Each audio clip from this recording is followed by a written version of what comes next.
Edwin Abbott, born 20th December 1838 and died 12th October 1929.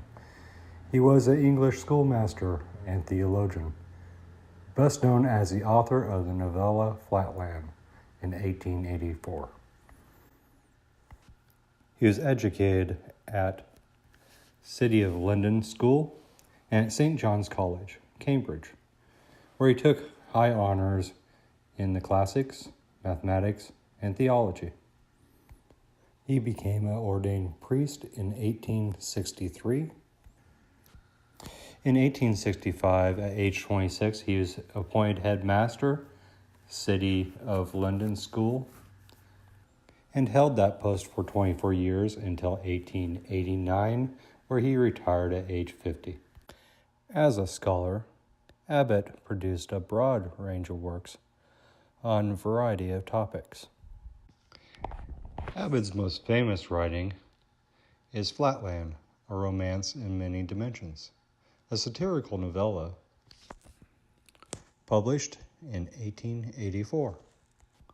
Published under a pseudonym, A Square, a play on Abbott's middle name and last name, Abbott squared. The novella gained high popularity in more recent times by both Carl Sagan and Stephen Hawking. Flatland was featured on the TV show The Big Bang Theory, where Sheldon declares it's one of his favorite imaginary places to visit. Sometimes, when I feel stifled and want a change of scenery, I use my imagination. No, boy. One of my favorite places to visit is the two-dimensional world described in Edwin Abbott's mathematical fantasy, Flatland. I don't want to go to Flatland. You're only saying that because you haven't been there. I am now a hexagon in two-dimensional space and can only perceive the edges of other objects. Oi. Is that you, Raj? I don't recognize your edge. Sheldon, I'm begging you. I want to go to this mixer and I don't want to go alone. Well, you're in luck. There's a mixer here in Flatland. Oh, look. There's a sexually attractive line segment. You should chat her up. What? Tell her you're a circle. Flatland gals are all hot for circles. Flatland is more than just a mathematical essay. It is also a treatise on Victorian social mores. You know, I had never considered that. Wow. This is going to completely change my visits there. In Flatland, Abbott describes a society rigidly divided into classes. Social ascent is the main aspiration of its inhabitants, apparently granted to everybody but strictly controlled by the top hierarchy. Freedom is despised, and laws are cruel. Innovators are imprisoned or suppressed. Members of lower classes who are intellectually valuable and potential leaders of riots are either killed or promoted into higher classes. Every attempt for change is considered dangerous and harmful. Abbott places his narrator, A Square, in a comfortable house with 2 hexagon grandsons and 4 pentagon sons, a daughter and a wife, and several servants.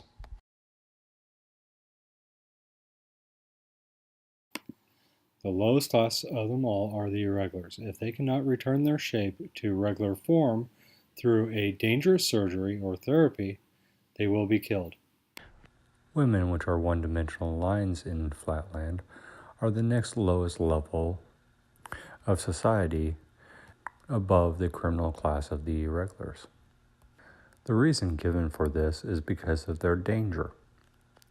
Their needle-like back end is both very hard to see and deadly. It is the view of Flatland that women cannot be educated the same as men. because of their limited mental capability. The first law for women is that women have to enter through the female door only and in a becoming and respectful manner. Second law, a female in public must continually keep up her peace cry. Third law, a female suffering a disease that causes involuntary motion shall be put to death. Fourth, a female standing in a single spot must sway her back right and left continuously to prevent a man from running into her. Violations of any of these laws or any other regulations for women, she is immediately put to death. The isosceles lowest class of males is stratified by the acuteness of their angle. The more acute the angle, the more dangerous they are. Therefore, the ones which approach the equilateral of 60 degrees has a higher class. The isosceles has a limited education and is used as a non-skilled labor force. The regular shapes, starting with the equilateral triangle, which is the skilled labor class, and then onto the square, pentagon, hexagon, heptagon, octagon, which are the white-collar class, and the higher polygons, which are counted as the noble class, and are educated based on their class distinctions. The highest class in all of Flatland are the circles, known as the priest class. The priests control all levels of society through class placement, which sometimes seems arbitrary. The two lower classes of women and isosceles are only able to recognize a person by voice recognition and touch recognition. The upper classes are also taught sight recognition. Here we see how a square views his world as a one-dimensional line of light and dark spots, and how these light and dark spots can be used to identify the figures around him. In a square's example, he shows how he can tell the difference between an equilateral triangle and one of his sons, and how this differs from a view of his grandson. And finally, how a priest would appear to him, which is important because it's illegal to fill a priest. The second part opens up with a square visiting Lineland in a dream, where he tries to convince the king of Lineland of the existence of two dimensions. His first attempt was by describing the world around the king from his outside perspective. This did not work, so he decided that he needed to project himself into Lineland. But in the end, the king would not listen.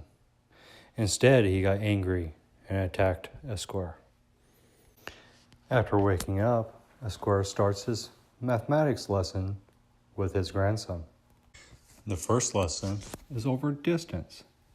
If we travel a distance of 3 units in a single direction, we create a line 3 units long. We then travel another 3 units in a perpendicular direction, we create a square. So 3 squared can represent a square of 3 units height and width. The grandson tries to take it one step further. And if we went another 3 units perpendicular to the square, it would create a 3-dimensional object with 3 cubed units. A square quickly chastises his grandson and sends him off to the room for violation of social dogma. Unbeknownst to the square, a 3rd-dimensional object, a sphere, was watching him in his grandson's lesson. After the grandson is sent off to his room, the sphere tells a square that the grandson had it correct. that there is a third dimension. The sphere then proceeds to use the same type of logic that a square used on the king of Lineland. First, by describing his perspective of Flatland from the third dimension. The sphere then proved that he exists by projecting himself through Flatland. Like the king of Flatland, a square attacks the sphere because he does not want to believe in a third dimension. In response, the sphere lifts a square out of Flatland and into Spaceland. From here, a square can see inside houses, inside people, inside safes, inside mines, and even into the Great Assembly Hall. He then challenges the sphere to show him higher dimensions.